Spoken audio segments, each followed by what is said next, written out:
Hi friends, welcome to मेजवानी show. तर आज आपण उन्हाळा स्पेशल थंडगार असं फ्रूट कस्टर्ड कसं बनवायचं याची रेसिपी पाहणार आहोत. अतिशय चवीला छान असं हे फ्रूट कस्टर्ड तयार होतं. तुमची ही रेसिपी परफेक्ट होईल जर तुम्ही काही गोष्टी फॉलो केल्यात तर. चला तर मग वेळ न घालवता रेसिपीला सुरुवात करूयात. तर सर्वात अगोदर एक कढई घेतलेली आहे आणि यावर आपण दूध 1 लिटर ॲड करून घेणार आहोत. तर हे दूध आपण फुल फॅट दूध घेतलेलं आहे, म्हणजेच म्हशीचं दूध घेतलेलं आहे. 1 लिटर दूध घ्यायचं आहे. आपल्याला ते कुठल्याही प्रकारे आटवायचं नाही आहे, तर फक्त गरम करून एक उकळी काढून घ्यायची आहे. तोपर्यंत आपण हे उकळत आहे तोपर्यंत एक पुढची प्रोसेस करून घेऊयात. तर त्यासाठी एक बाऊल घेतलेला आहे आणि या बाऊलमध्ये रेडीमेड आहे 3 चमचे कस्टर्ड पावडर ॲड करायचे आहे, म्हणजेच 3 टेबलस्पून 3 मोठे चमचे आपण इथे कस्टर्ड पावडर घेतलेली आहे. यामध्ये दूध टाकून छान असं आपल्याला ते मिक्स करून घ्यायचं आहे. अजिबात लम्स राहणार नाहीत अशा पद्धतीने आपल्याला ते मिक्स करायचं आहे. तर छान असं आपलं हे जे कस्टर्ड मिल्क आहे हे आपण तयार करून घेतलेलं आहे. आता हे कस्टर्ड मिल्क आपण थोडा वेळ बाजूला ठेवून घेणार आहोत आणि आता आपण इकडं आपलं दूध जे आहे ते छान असं उकळी आलेली आहे. तर दूध छान उकळल्यानंतर यामध्ये आपण अर्धी वाटी अर्धा कप या ठिकाणी आपल्याला साखर टाकायचं आहे.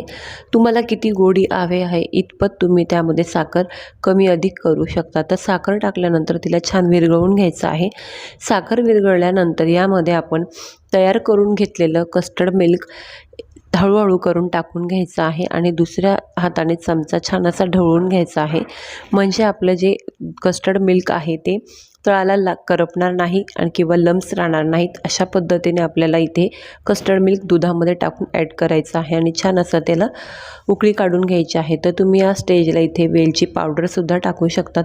तर वेलची पावडरमुळे छान असा फ्लेवर येईल.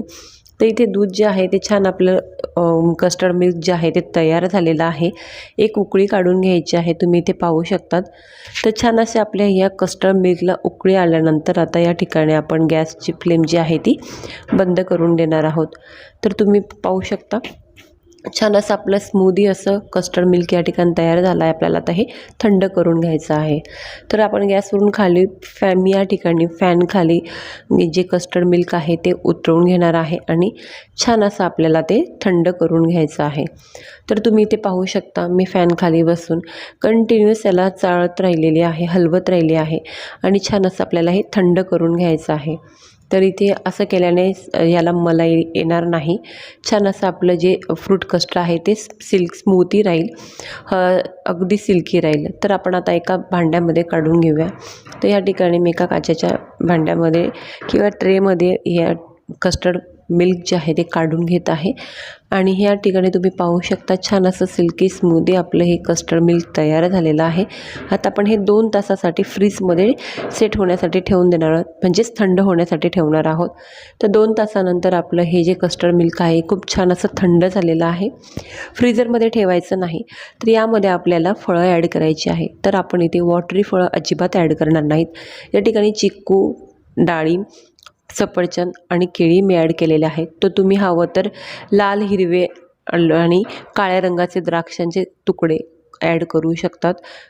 तर इथे गोडच पदार्थ घ्यायचे आहे, आंबट अजिबात घ्यायचं नाही आहे. जसं की संत्री, मोसंबी, स्ट्रॉबेरी आपल्याला हे फळं घ्यायचे नाही आहेत आणि त्याचबरोबर वॉटरमेलनसुद्धा यामध्ये ॲड करायचं नाही आहे. डाळिंब आणि चिक्कूने छान असं गार्निश करून घेणार आहे. तुम्ही हवं तर या ठिकाणी थोडं ड्रायफ्रूट्सचे कापही टाकून घेऊ शकतात.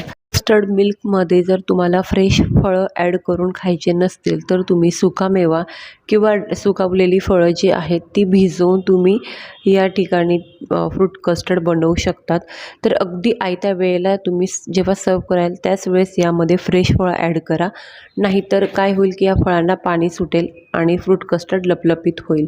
जर तुम्ही ह्या काही गोष्टी फॉलो केल्या तर तुमचंसुद्धा फ्रूट कस्टर्ड अगदी परफेक्ट आणि चवीला छान असं होईल. जर रेसिपी आवडली तर एक लाईक करा, चॅनलवर नवीन असाल तर सबस्क्राईब करा. भेटूयात नवीन रेसिपीसोबत. तोपर्यंत बाय बाय.